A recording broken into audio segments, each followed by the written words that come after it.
ये कहानी है एक ईमानदार मजदूर मनोहर की, जिसके जीवन में सर्दी और एक भयंकर बारिश सब कुछ बदल देती है। मुसीबत के वक्त अपने ही लोग मुंह फेर लेते हैं, लेकिन एक छोटी सी नेक दिली किस्मत का खेल पलट देती है। क्या वो इस ठंड और बारिश में अपनी बेटी और परिवार को बचा पाएगा? देखिए इस कहानी में।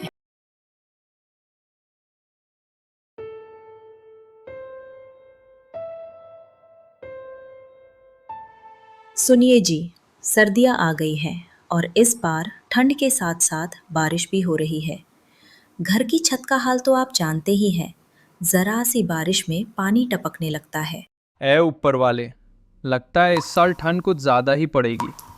गांव की चौपाल पर लोग कह रहे थे कि इस बार सर्दियों के साथ तेज़ बारिश भी होगी। अरे अगर ऐसा हो गया तो हम क्या करेंगे? छत के साथ साथ घर की खिड़कियाँ भी टूटी हुई हैं। ठंडी हवा सीधे अंदर आ जाती है। आप कुछ कीजिए ना। हाँ गीता, मैं कुछ करता हूँ। मालिक के पास जाकर बात करता हूँ। अगर उन्होंने मदद कर दी तो छत और खिड़कियों का काम ठीक करवा दूंगा। अगली सुबह मनोहर मालिक के घर की ओर चल पड़ता है। मनोहर का मालिक स्वभाव से बहुत सख्त और दिल का बेरहम था। वो अलाव के पास खड़ा अपने नौकरों पर गुस्सा निकाल रहा था। मनोहर हिम्मत करके उसके पास जाता है और कहता है, मालिक, ठंड का मौसम शुरू हो चुका है। कल हल्की हल्की बारिश भी हुई थी। मेरे घर की छत और खिड़कियाँ टूटी हुई हैं, इसलिए पानी और ठंडी हवा अंदर आ जाती है। अगर जल्दी ठीक नहीं करवाया तो सर्दियों में रहना मुश्किल हो जाएगा। मैं और मेरी पत्नी तो जैसे तैसे दिन काट लेंगे, लेकिन मेरी एक छोटी सी बेटी है। वो इतनी ठंड में उस टूटे फूटे घर में कैसे रहेगी? मनोहर की बात सुनते ही मालिक झल्ला कर बोला, अरे मनोहर, इसमें मैं क्या कर सकता हूँ? अगर आप थोड़े से पैसे उधार दे देते तो मैं अपनी झोपड़ी ठीक करवा लेता। दिन रात मेहनत करके आपका पैसा उतार देता। अरे तने अभी तो इतना काम भी नहीं दिया कि मैं तने पैसे दूँ। मेरे पास खुद पैसे कौन है? सर्दी की वजह से सारा काम धंधा बंद पड़ा है। और सुन, कल से काम पर मत आना। मने तेरे जैसे मजदूर की ज़रूरत कौन है? अरे मालिक, मैं तो मदद की उम्मीद लेकर आपके पास आया था, पर आप तो मुझसे मेरा रोजगार ही छीन रहे हो। ऐसा मत कीजिए मालिक, रहम कीजिए। मैं आखिर जाऊं तो कहाँ? मनोहर कितनी ही विनती करता है, लेकिन उसका मालिक आर्यवीर उसकी एक भी बात सुनने को तैयार नहीं होता। आखिरकार बेबस मनोहर भारी मन से वहां से लौट आता है। पूरा दिन मनोहर इधर उधर काम की तलाश में भटकता रहता है, मगर उसे कहीं भी काम नहीं मिलता। सुबह निकलते निकलते शाम हो जाती है। वो गीता से कहकर गया था कि छत का कोई बंदोबस्त कर देगा, लेकिन यहाँ तो नौकरी ही हाथ से निकल गई। घर की मरम्मत तो दूर, खाने का इंतजाम तक नहीं हो पाया। थका हारा मनोहर एक चाय की दुकान के बाहर बैठकर यही सब सोच रहा होता है कि तभी आसमान में काले बादल घिराते हैं और बिजली जोर जोर से चमकने लगती है। हे ऊपर वाले, लगता है अब बारिश होने ही वाली है। मुझे जल्दी घर पहुंचना चाहिए, नहीं तो गीता अकेली सब कैसे संभालेगी? ये सोचते ही मनोहर तेज कदमों से घर की ओर बढ़ने लगता है। वो अभी ज्यादा दूर नहीं गया होता कि अचानक मूसलाधार बारिश शुरू हो जाती है। हे ऊपर वाले, ये कैसी परीक्षा ले रहे हो? क्या हमारे दुख कम थे जो ऊपर से ये बेवक्त की बारिश भी बरसा दी? थोड़ी ही देर में बारिश और तेज हो जाती है और चारों ओर बस पानी ही पानी दिखाई देने लगता है, मानो सब कुछ डूब गया हो। इस भरे पानी में मनोहर के लिए चलना मुश्किल हो जाता है, तो वो एक पेड़ के नीचे खड़ा होकर बारिश थमने का इंतजार करने लगता है। हे ऊपर वाले, एक तो इतनी ठंड और ऊपर से ये तेज बारिश, मेरे हाथ पांव जमते जा रहे हैं। इतने पानी में आगे बढ़ना नामुमकिन हो गया है और घर पर बेचारी गीता अकेली परेशान हो रही होगी। मनोहर काफी देर तक उस पेड़ के नीचे खड़ा रहता है, लेकिन बारिश रुकने का नाम ही नहीं लेती। चल मनोहर, इस बारिश का कोई भरोसा नहीं, रुके या ना रुके। ये कहकर मनोहर हिम्मत जुटाता है और उसी तेज बारिश में घर की ओर चल पड़ता है। जहाँ तक मनोहर की नज़र जाती है, हर तरफ पानी ही पानी फैला हुआ था। छोटी छोटी झोपड़ियाँ पानी के साथ बह चुकी थीं। ये दृश्य देखकर मनोहर का दिल और ज़्यादा घबरा जाता है। बेबस मनोहर जैसे तैसे अपने घर की ओर बढ़ता चला जाता है। मनोहर घर पहुंचता है, लेकिन जो नज़ारा उसने देखा उसके होश उड़ गए। घर के अंदर पानी भर चुका था और पानी आधी दीवार तक पहुंच गया था। गीता, तुम ठीक हो ना? चुटकी, तुम ठीक हो ना? हाँ, हम दोनों ठीक है। और देखो, मैंने चुटकी को ऊंचे पलंग पर बिठा दिया है, लेकिन हमें घर का सारा पानी बाहर निकालना होगा। हाँ, मिलकर निकालते हैं। दोनों बाल्टी भर भर कर पानी निकालने लगते हैं, लेकिन जितना पानी वो निकालते उतनी ही देर में उससे दुगना पानी फिर घर में भर जाता। बापू, ये पानी तो लगातार बढ़ रहा है। मुझे बहुत डर लग रहा है। अरे चुटकी, तुम डरो मत, सब ठीक हो जाएगा। गीता अपनी बेटी को शांति और हिम्मत देती है। उस समय बेचारे और क्या कर सकते थे। रात के आखिरी पहर जाकर बारिश रुकती है। वो जैसे तैसे उस रात को गुजार देते हैं।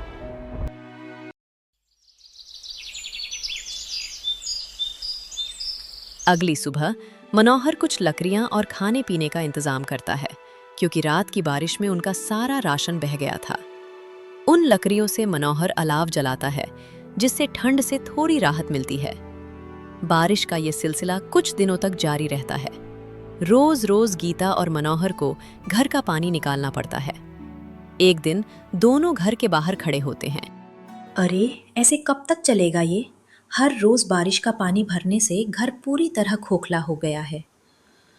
अब क्या करें हैं ऊपर वाले, और कोई रास्ता भी तो नहीं है। वो दोनों बात ही कर रहे होते हैं कि अचानक जोर का तूफान आता है और बारिश फिर से शुरू हो जाती है। देखते ही देखते मनोहर का पूरा घर बारिश के पानी में ढह जाता है। हे ऊपर वाले, ये क्या हो गया? हमारी आखिरी उम्मीद भी खत्म हो गई। हमारा घर ही टूट गया। अरे, शुक्र है कि सिर्फ घर टूटा है। चुटकी और हम दोनों बाहर ही थे। अगर हम अंदर होते तो सोचो क्या होता। हाँ, तुम बिल्कुल सही कह रही हो। ऊपर वाले का लाख लाख शुक्र है, कुछ अनहोनी तो नहीं हुई। पर अब ऐसे में हम चुटकी को लेकर कहाँ जाएं? इतनी ठंड और बारिश में भीगकर हम सब बीमार हो जाएंगे। अरे, अभी तो बस आज रात के लिए कहीं सिर छुपाने की जगह मिल जाए, वही काफ़ी है। कल का कल देख लेंगे। हाँ, वो हमारे पड़ोसी है ना पंकज भैया, आपके जिगरी दोस्त, उनके यहाँ चलते हैं। हाँ, तुम सही कह रही हो। पंकज हमारी मदद ज़रूर करेगा। और दोनों अपनी बेटी चुटकी को लेकर उस तेज बारिश में पंकज के घर की तरफ बढ़ते हैं। पंकज के घर का दरवाजा खटखटता है। अरे भाई, इतनी तेज बारिश में और इतनी रात को कौन दरवाजा बजा रहा है? अरे, बैठ बैठ के बातें बना रहे हो, जाकर देखोगे तब पता चलेगा ना। तुम ज्यादा मत बोलो, चुपचाप पकौड़े बनाओ।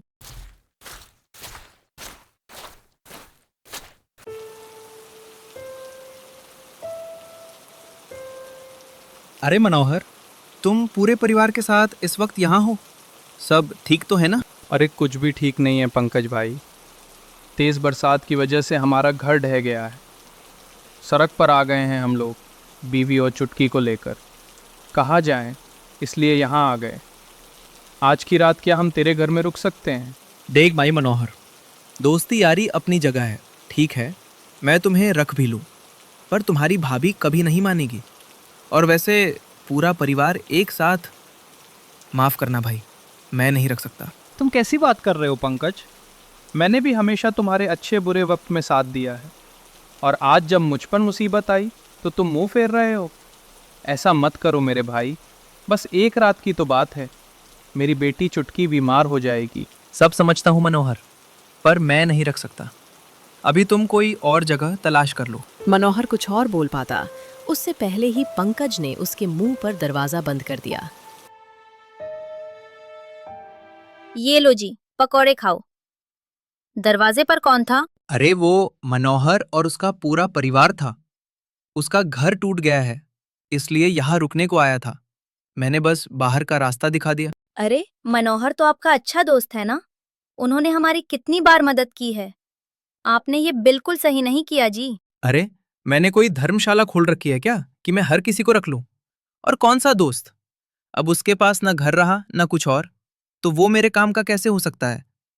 मैं दोस्ती तभी रखता हूँ जब सामने वाले से कुछ फायदा हो। ऊपर वाले से डरो, वक्त बदलने में देर नहीं लगती। कहीं ऐसा ना हो कि ये आपके बड़े बोल आप पर ही भारी पड़ जाए। ऐसा कुछ नहीं होता। ये लो पकौड़े खाओ, बड़े ही स्वादिष्ट बने हैं। उधर पंकज बारिश का मजा ले रहा था और मनोहर का परिवार तेज बारिश में बीच सड़क पर भीग रहा था। अरे, आप तो मेरा दोस्त, मेरा जिगरी दोस्त कहते थे ना, और अब तो हमें एक रात रुकने तक नहीं दिया। अरे वही तो बात है, बुरे वक्त में ही पता चलता है कि कौन अपना है और कौन पराया। लेकिन पंकज से मुझे ये उम्मीद नहीं थी। मम्मी, मुझे बहुत ठंड लग रही है। गीता चुटकी का माथा छूकर देखती है और चिल्ला पड़ती है। अरे चुटकी को बहुत तेज बुखार है, ये ठंड से कांप रही है। अब हम क्या करें, आप कुछ कीजिए ना। चलो मुखिया जी के पास जाकर देखते हैं। अभी बस वही एक हैं जो हमारी मदद कर सकते हैं। हाँ हाँ जी, जल्दी चलो। वो तीनों जैसे तैसे मुखिया के घर पहुंचते हैं। हाँ भाई मनोहर, क्या हुआ? इतनी रात में क्यों आया और क्यों कुंडी बजा रहे हो? मुखिया जी, बारिश से मेरा पूरा घर ढह गया है। मैं बेघर हो गया हूँ। कृपया मेरी मदद कीजिए। आज रात हमें आपके घर में रुकने दीजिए। क्यों भाई, मैंने तुम लोगों का ठेका ले रखा है क्या? पता नहीं तुम लोग कहाँ से आ जाते हो। मुखिया जी, आप दांव के करते धरते हैं। अगर बुरे समय में आप ही हमारी मदद नहीं करेंगे तो और कौन करेगा? अरे मुखिया हूँ तो क्या हुआ, मेरी हवेली कोई धर्मशाला थोड़ी है। अब तू यहाँ से चुपचाप जा रहा है या नौकरों से धक्का खाकर निकल जाएगा? उन्होंने मनोहर और उसके परिवार की एक भी नहीं सुनी और धक्के मारकर उन्हें हवेली से बाहर निकाल दिया। रात्रि भर वो कभी किसी रिश्तेदार के तो कभी किसी दोस्त के घर का दरवाजा खटखटा रहे, लेकिन किसी ने भी उनकी मदद नहीं की। थक हार कर वो बेचारे एक पेड़ के नीचे बैठ गए। देखा, आज दिखा दिया लोगों ने, कोई किसी का अपना नहीं होता। तुम हिम्मत मत हारो, ऊपर वाला सब देख रहा है और हमारी ज़रूर मदद करेगा। एक दिन हमारे भी दिन ज़रूर बदलेंगे और जिन्होंने आज हमें आंखें दिखाई हैं, उनकी आंखें एक दिन ज़रूर झुकेंगी। वो रात्रि भर ऐसे ही बारिश में भीगते भीगते अपनी किस्मत पर रोते रहे। तुम यहीं पेड़ के नीचे चुटकी के साथ रहो, मैं कुछ खाने पीने का इंतजाम करके आता हूँ। ठीक है जी, पर जल्दी आना। शाम होने से पहले मनोहर अलाव जलाने के लिए लकड़ियां, खाने पीने का सामान और चुटकी की दवाई का इंतजाम करके आ गया। अब बारिश भी नहीं थी तो वो लोग आराम से पेड़ के नीचे ही ठहर गए। एक सुबह मनोहर का दोस्त पंकज वहां से गुजरता है। अरे भाई मनोहर, तुम्हारे इतने बुरे दिन आ गए कि इतनी ठंड में पेड़ के नीचे रहना पड़ रहा है। थू थू थू, मुझे देखकर बड़ा अफसोस हुआ। बस पंकज भाई, वक्त वक्त की बात है। आज तुम्हारा समय है, तुम हम पर हंस लो, कभी ऊपर वाला हमारा भी समय लाएगा। अरे सड़क पर आ गए हो, फिर भी इतना घमंड? ऐसा क्या हाथ लग गया तुम्हारे? चलो कोई नहीं, तुम ऐसे ही खुश रहो। पंकज मनोहर का मजाक बनाकर चला जाता है, जिससे मनोहर और गीता की आंखों में आंसू आ जाते हैं। तुम इसकी बात को दिल पे मत लेना। चलो ठीक है, तुम अपना और चुटकी का ख्याल रखना। मैं कोई काम देख कर आता हूँ। मनोहर काम की तलाश में वहां से निकल पड़ता है और गांव में कई जगह काम के बारे में पूछताछ करता है, लेकिन उसे कोई काम नहीं मिलता। गीता और चुटकी मेरा इंतजार कर रहे होंगे। मुझे जल्दी ही वापस लौटना चाहिए। जैसे ही मनोहर वापस लौट रहा था, उसने देखा कि गांव के चौपाल पर लोगों की भीड़ लगी हुई है। अरे भाई, क्या हो रहा है? आज यहाँ इतने लोग इकट्ठा क्यों हैं? भाई वो मंगलपुर वाले अमीर सेठ लालचंद हैं। वो गरीबों को ठंड में खाना और कंबल बांट रहे हैं। तुम भी जाओ, ले लो। ये सुनते ही मनोहर के अंदर नई ऊर्जा आ गई।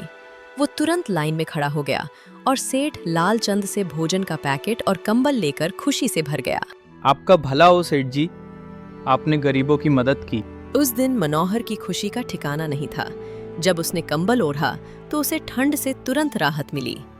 ऊपर वाले का धन्यवाद करते हुए वो तेज कदमों से अपने परिवार की तरफ चल पड़ा। अरे आ गए आप, और ये नया कंबल कहाँ से ले आए? अरे वो मंगलपुर वाले अमीर सेठ लालचंद है ना, वो गांव में जरूरतमंदों को कंबल और खाना बांट रहे थे, तो मैंने भी वहां से ले लिया। हाँ बापू, बिल्कुल सही किया। अब आपको इस ठंड में कुछ तो राहत मिलेगी। हाँ जी, चुटकी बिल्कुल सही कह रही है। इस कंबल से थोड़ी तो गर्मी और आराम मिलेगा। मनोहर और गीता ये सब बातें कर ही रहे थे कि तभी उनके पास एक बूढ़ा आदमी आता है। अरे बेटा, मैं 2 दिन से भूखा हूँ, मैंने कुछ नहीं खाया, कुछ खाने को मिलेगा? हाँ हाँ, क्यों नहीं बाबा, आओ बैठो। मनोहर को जो थोड़ा सा खाना सेठ लालचंद से मिला था, उसने अपनी और अपने परिवार की परवाह किए बिना उस बूढ़े आदमी को दे दिया। बेटा, तुम्हारा बहुत बहुत शुक्रिया जो तुमने इस सर्दी में इस गरीब की मदद की। आजकल ऐसा कोई नहीं करता। लेकिन बेटा, मुझे ये बताओ, तुम सब इतनी ठंड में यहाँ सड़क किनारे क्या कर रहे? मनोहर बूढ़े आदमी को अपने साथ हुए सारे हालात बताने लगा। अरे बेटा, तुम्हारे साथ तो बहुत बुरा हुआ। माफ करना, मैंने तुम्हारा सारा खाना भी खा लिया। अब इतनी ठंड में तुम लोग क्या खाओगे? अरे बाबा जी, कोई बात नहीं, मदद करना तो हमारा फर्ज है। बेटा, मैंने आज तक तुम्हारे जैसा निस्वार्थ इंसान नहीं देखा। तुमने अपनी और अपने परिवार की परवाह किए बिना मुझे भोजन दिया। मेरे पास तुम्हें देने के लिए ज्यादा कुछ तो नहीं है। इतना कहकर बूढ़ा आदमी अपनी झोली में से एक छोटी सी पोटली निकालकर मनोहर को देता है। बेटा, तुम दिल के बहुत अच्छे हो। ये लो, मेरी तरफ से एक छोटी सी भेंट, और इस गरीब का तुम्हें आशीर्वाद है। तुम जिस चीज को भी छू लोगे वो लोहे से भी मजबूत हो जाएगी। इतना कहकर बूढ़ा आदमी वहां से चला जाता है। इस पोटली में क्या हो सकता है? अरे वो बूढ़े आदमी तो बहुत गरीब लग रहे थे, देखने में भी। भला हमें क्या दे सकते हैं? चलो खोल कर देखते हैं। मनोहर और गीता ने पोटली खोली और उसमें बहुत सारे सोने के सिक्के थे। अरे बाप रे, इतने सारे सोने के सिक्के! हाँ गीता, मुझे लगता है वो बूढ़े आदमी कोई साधारण इंसान नहीं थे। हाँ जी, बिल्कुल सही कहा। लगता है ऊपर वाले ने हमारी सुन ली। अब उनके दुख के दिन खत्म होने वाले थे। मनोहर उन सोने के सिक्कों को बेचकर एक बहुत अच्छा घर बनाता है। अब उसके पास ठंड और बारिश से बचने के लिए एक मजबूत और आरामदायक घर था, और वो अपना छोटा सा व्यवसाय शुरू करता है, जिससे गांव के कुछ गरीबों को भी रोजगार मिल जाता है। कुछ दिन बीत जाते हैं। कहते हैं ना, समय बदलने में देर नहीं लगती।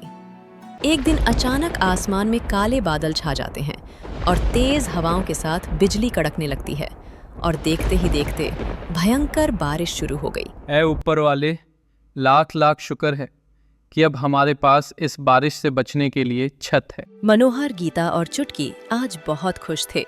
वही गांव के दूसरे हिस्से में हाहाकार मच गया। चारों तरफ सिर्फ पानी ही पानी नजर आ रहा था, और सबके घर बारिश की वजह से टूटकर पानी में बह गए थे। सेठ लालचंद, जिसका घर गांव में सबसे मजबूत था, वो भी इस भयंकर बारिश में धराशायी हो गया। मेरी इतनी मजबूत हवेली भी ढह गए। हे ऊपर वाले, ये कैसा कहर है?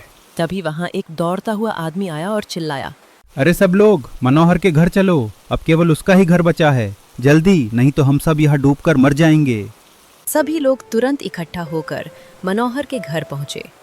वो देखकर हैरान रह गए, क्योंकि गांव के सबसे मजबूत घर भी टूट चुके थे, लेकिन मनोहर का घर अब भी इस बारिश और बाढ़ के बीच मजबूती से खड़ा था। मनोहर ने सभी को अपने घर में शरण दी। आज सभी बहुत शर्मिंदा थे, क्योंकि उनमें से किसी ने भी मनोहर के बुरे वक्त में उसका साथ नहीं दिया था। मुझे माफ कर दो मनोहर भाई, मैंने बुरे वक्त में तुम्हारी मदद नहीं की। माफ कर दो मुझे। सभी लोग मनोहर से माफी मांगते हैं। उन्होंने मनोहर के साथ बहुत गलत किया था। फिर भी मनोहर ने सबको माफ कर दिया, क्योंकि वो बहुत नेक दिल इंसान था। कोई बात नहीं, मैंने आप सबको माफ कर दिया, लेकिन कभी भी किसी गरीब या असहाय के साथ ऐसा गलत मत करना, क्योंकि ऊपर वाला सब देख रहा है। दोस्तों, ये कहानी आपको कैसी लगी? हमें कमेंट करके जरूर बताएं। और हाँ, हमने देखा है कि आप वीडियो को रोशनी के गुपचुप और चाट की तरह देख तो लेते हो, लेकिन चैनल को सब्सक्राइब नहीं करते। तो जाते जाते हमारे चैनल को सब्सक्राइब करना बिल्कुल मत भूलना, ताकि हम आपके लिए और भी ऐसी अनोखी और दिलचस्प वीडियो लाते रहें।